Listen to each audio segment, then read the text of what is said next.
সুপ্রিয় শিক্ষার্থীগণ, দূর থেকে আমার স্নেহাশিসীয় আজকে তোমাদের এই হিসাব বিজ্ঞান বিষয়ে অধ্যায় দ্বিতীয় লেনদেন সম্পর্কে আলোচনা করব। লেনদেন বিষয়টা কি এর নিয়ে আমি আলোচনা করব, তোমরা হয়তো এ সম্পর্কে পরিষ্কার ধারণা অর্জন করতে পারবে। আজকে এই হিসাব বিজ্ঞানটা আছে, প্রথমেই লেনদেন কি এই বিষয়টা আমি উত্থাপন করব, আলোচনা করব। তোমরা প্রয়োজন বিশেষ খাতায় তুলে নেবে।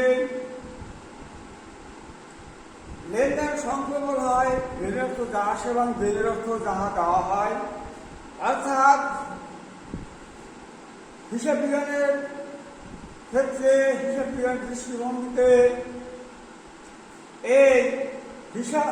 এই লেনদেন হচ্ছে অর্থের অঙ্কে পরিমাপযোগ্য একটি ব্যবসা প্রতিষ্ঠানে ক্ষেত্রে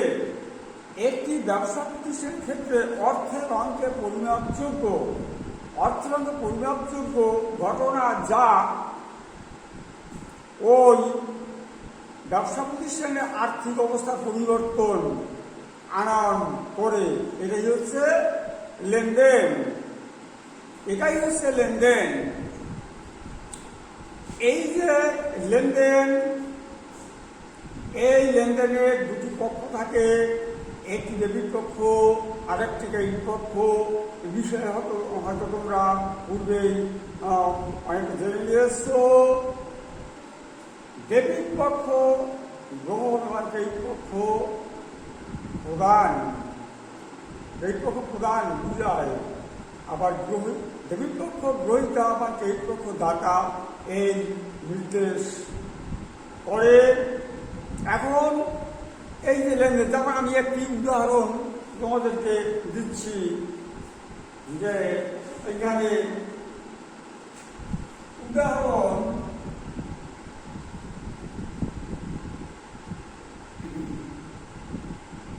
দেখো, যেমন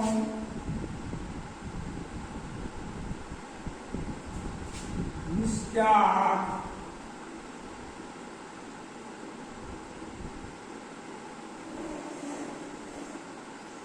করিমকে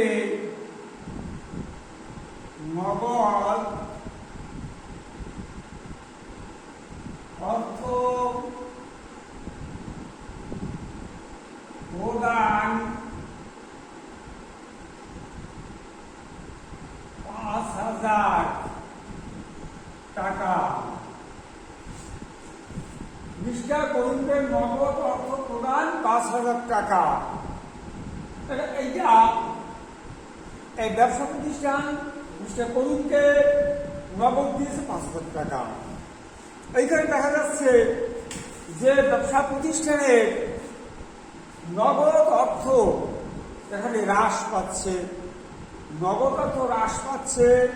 এবং মালিকানা সত্ত্ব এটা কিন্তু হ্রাস পাচ্ছে। অর্থাৎ সমীকরণের ক্ষেত্রে এটাই দেখা যায় যে এ অ্যাসেটস হ্রাস পেল এবং অর্থাৎ ইকুইটি মালিকানা সত্ত্ব এখানে হ্রাস পেল। তাহলে এইখানে যে সংজ্ঞায় বলা হয়েছে যে যা একটি ব্যবসা প্রতিষ্ঠান আর্থিক অবস্থার পরিবর্তন আনয়ন করে, একে বলে লেনদেন। এই যে ৫০০ টাকা মিস্টার করিমকে ব্যবসা প্রতিষ্ঠান দিল, এখন এখানে এই নগদ ৫,০০০ টাকা ব্যবসার থেকে চলে গেল, কারণ প্রতিষ্ঠান থেকে চলে গেল, এবং মালিকের পাওনাও এখানে হ্রাস পেল। তাহলে এখানে দুটি পক্ষ কি আসতে পারে? যেখানে মিস্টার করিম এই টাকাটা গ্রহণ করলো, প্রথম পক্ষ হচ্ছে মিস্টার করিম, আর দ্বিতীয় পক্ষ হচ্ছে নগদ, নগদান, নগদান হিসাব। তাহলে এখানে দুটি পক্ষ, করিম হিসাব, নগদান হিসাব, করিম হিসাব, নগদান হিসাব। করিম নগদ অর্থ গ্রহণ করতেছে, করিম হিসাব এখানে কিন্তু করিম পাওনা যায়, সে নগদ অর্থ গ্রহণ করলো। করিম হিসাব এখানে হবে গ্রহিতা, আর নগদ এটা হচ্ছে দাতা, অর্থাৎ করিম এখানে গ্রহিতা হচ্ছে ডেবিট হচ্ছে, আর নগদ হচ্ছে, নগদান হচ্ছে ক্রেডিট। আচ্ছা, যদি এখানে আমি বলি যে এই ব্যবসা প্রতিষ্ঠানের মালিক মিস্টার সোহেল, সে তার নিজস্ব তহবিল থেকে বাড়িতে ব্যবহারের জন্য 10,000 টাকা আসবাবপত্র ক্রয় করে, এইটি কিন্তু ব্যবসা প্রতিষ্ঠানের সাথে মোটেই জড়িত নয়। এই বিষয়টি ব্যবসা প্রতিষ্ঠানের সাথে মোটেই জড়িত নয়, এটা তার নিজস্ব ঘটনা, এটা কোনো লেনদেন নয়। ওই লেনদেনের ক্ষেত্রে আরেকটি কথা বিশেষভাবে খেয়াল রাখতে হবে যে কোনো ঘটনা ছাড়া লেনদেন হয় না, আবার সকল ঘটনা লেনদেন নয়। তাহলে এই যে মিস্টার করিমকে নগদ অর্থ প্রদান করা হয়েছে, এটা একটা ঘটনা, এটা ব্যবসা প্রতিষ্ঠানের সাথে জড়িত একটা লেনদেন। কিন্তু মিস্টার সোহেল সে তার বাড়িতে ব্যবহারের জন্য নিজস্ব তহবিল থেকে 10,000 টাকা আসবাবপত্র ক্রয় করছে, তাহলে এইটা ব্যবসা প্রতিষ্ঠানের সাথে জড়িত নয়, এটি ব্যবসা প্রতিষ্ঠানের লেনদেন নয়। আবার বলা যায় যে মিস্টার সোহেল কর্মচারীদেরকে বেতন প্রদান করলো 20,000 টাকা, কর্মচারীদেরকে 20,000 টাকা বেতন প্রদান করলো, এটাও কিন্তু একটা ব্যবসা প্রতিষ্ঠানের লেনদেন। মিস্টার সোহেল একজন ব্যবসা প্রতিষ্ঠানের মালিক, সে কর্মচারীদেরকে 20,000 টাকা বেতন প্রদান করছে, তাহলে এটা ব্যবসা প্রতিষ্ঠানের সাথে জড়িত। এখানে বেতন হিসাব আর নগদান হিসাব, এই দুটি পক্ষ এখানে চলে আসবে। প্রতিটি লেনদেনে দুটি পক্ষ থাকতে হবে, দ্বৈত সত্তা যাকে বলে। দ্বৈত সত্তা, এই যে দ্বৈত সত্তা লেনদেন হতে হলে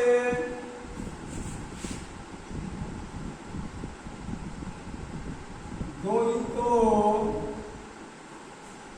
সত্তা থাকতে হবে, দ্বৈত সত্তা।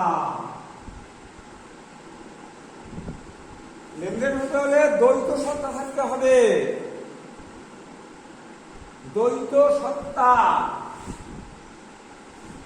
দ্বৈত সত্তা বলতে কি বোঝায়? অর্থাৎ ডেবিট এবং ক্রেডিট।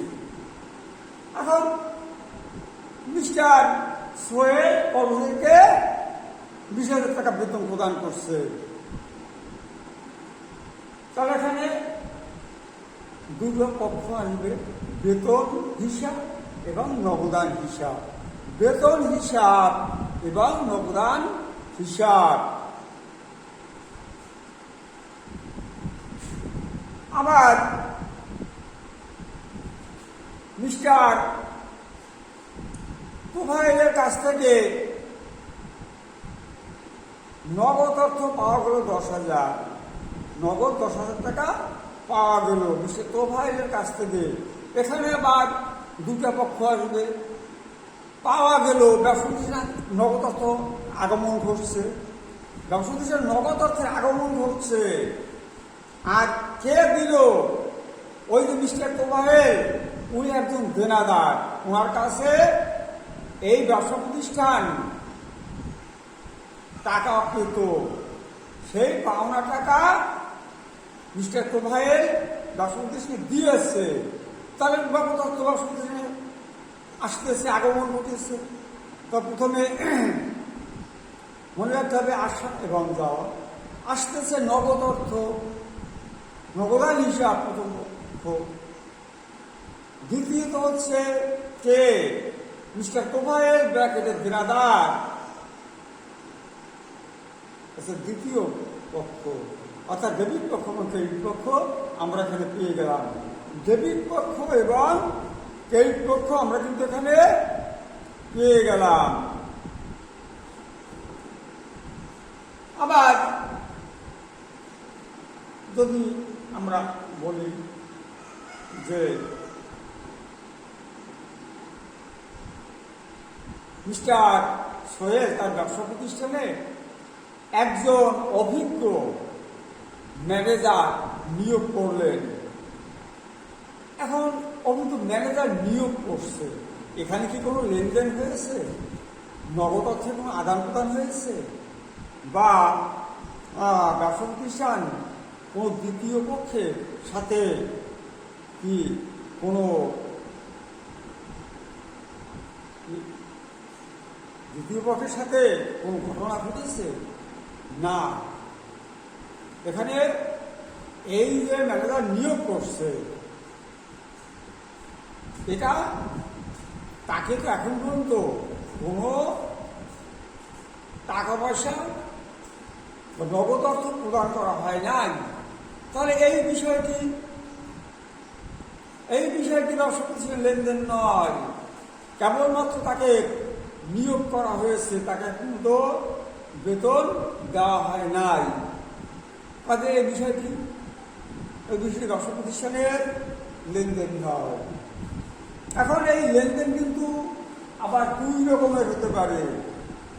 এই লেনদেন দুই রকমের হতে পারে। লেনদেন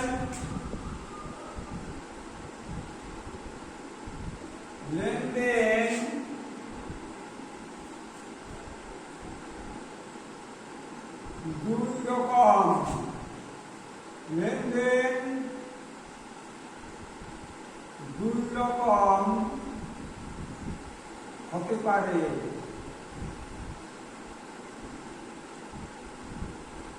দুই রকম হতে পারে। এক, অভ্যন্তরীণ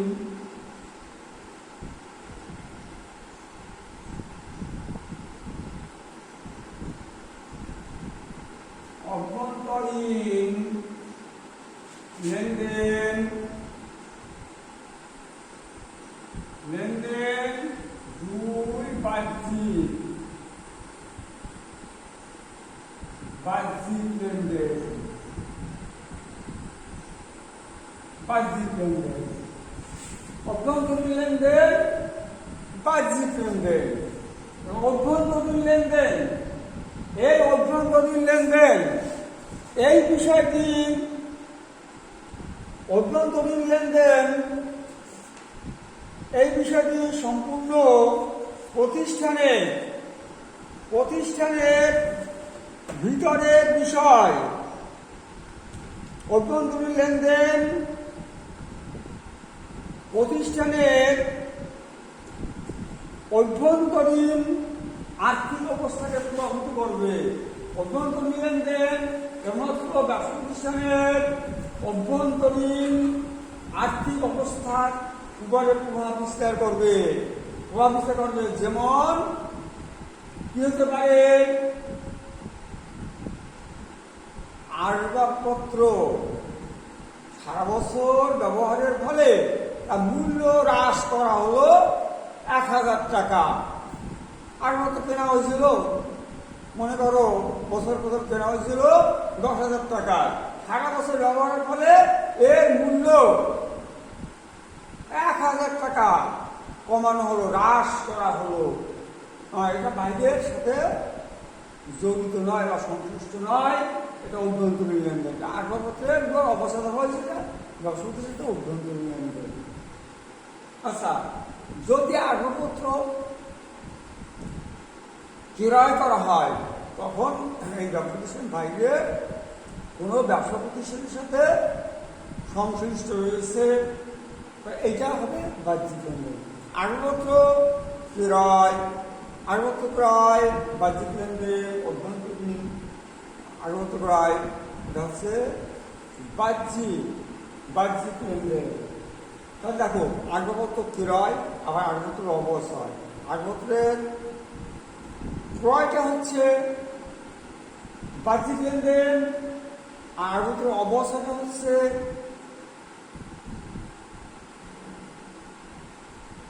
অভ্যন্তরীণ লেনদেন। অর্থাৎ এখন এই যে বাহ্যিক লেনদেন,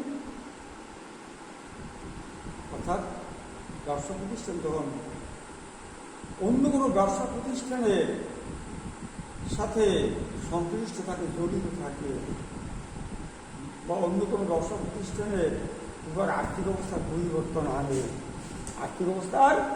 পরিবর্তন আনে, একে বলে বাহ্যিক লেনদেন।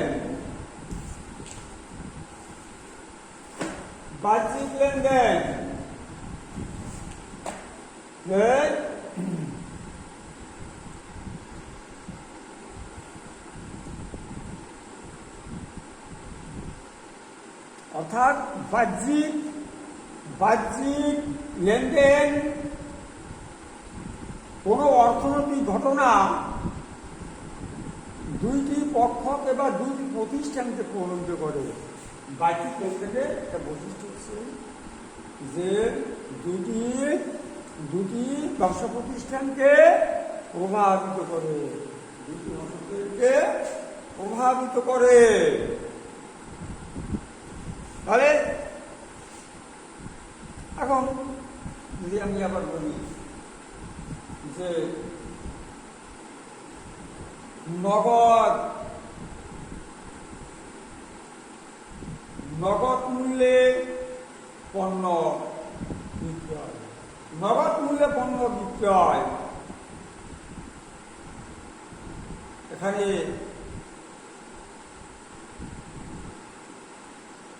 বাইরের কোনো ব্যবসা থেকে নগদে পণ্য ক্রয় করা হয়েছে, অন্য কোনো ব্যবসা প্রতিষ্ঠান থেকে নগদ মূল্যে পণ্য ক্রয় করা হয়েছে। তাহলে এটি একটি ব্যবসায়িক লেনদেন, নগদ মূল্যে পণ্য ক্রয় করা হয়েছে। অর্থাৎ বাইরের সরবরাহকারী কাছ থেকে, বাইরের কোনো পণ্য সরবরাহকারী কাছ থেকে নগদ মূল্যে পণ্য ক্রয় করা হয়েছে। তাহলে এখানে দুটি ব্যবসা প্রতিষ্ঠানকে এই বিষয়টি প্রভাবিত করেছে।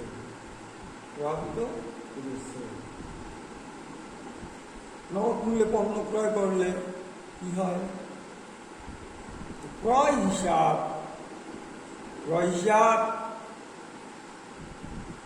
আর নগদান হিসাব, ক্রয় হিসাব এবং নগদান হিসাব। আবার নগদ মূল্যে পণ্য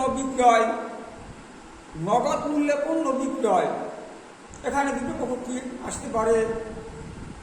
নগদ অর্থ আগমন ঘটেছে নগদান হিসাব আর বিক্রয় হিসাব, নগদান হিসাব এবং বিক্রয় হিসাব। নগদ মূল্যে পণ্য বিক্রয় দুটি পক্ষ হচ্ছে নগদান হিসাব, বিক্রয় হিসাব। তাহলে বিষয়টা তোমরা অবশ্য বুঝতে পেরেছ।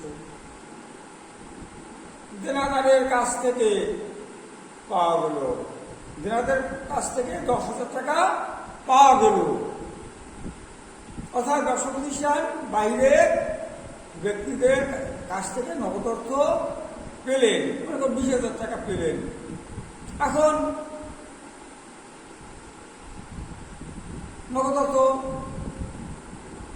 অর্থ আগমন করেছে নগদান হিসাব এবং দেনাদার হিসাব।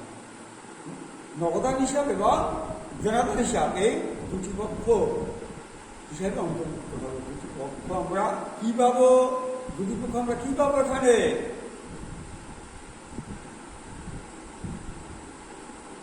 নগদান হিসাব এবং দেনাদার হিসাব, এই দুটি পক্ষ আমরা পেয়ে যাব।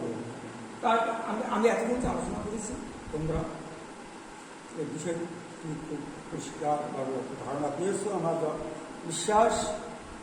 তাহলে পরবর্তীতে এই লেনদেন সম্পর্কে আরও অনেক বিস্তারিত আলোচনা করব। আজকের মতো এখানেই আমি শেষ করছি। সবাই ভালো থাকো। ধন্যবাদ সকলকে।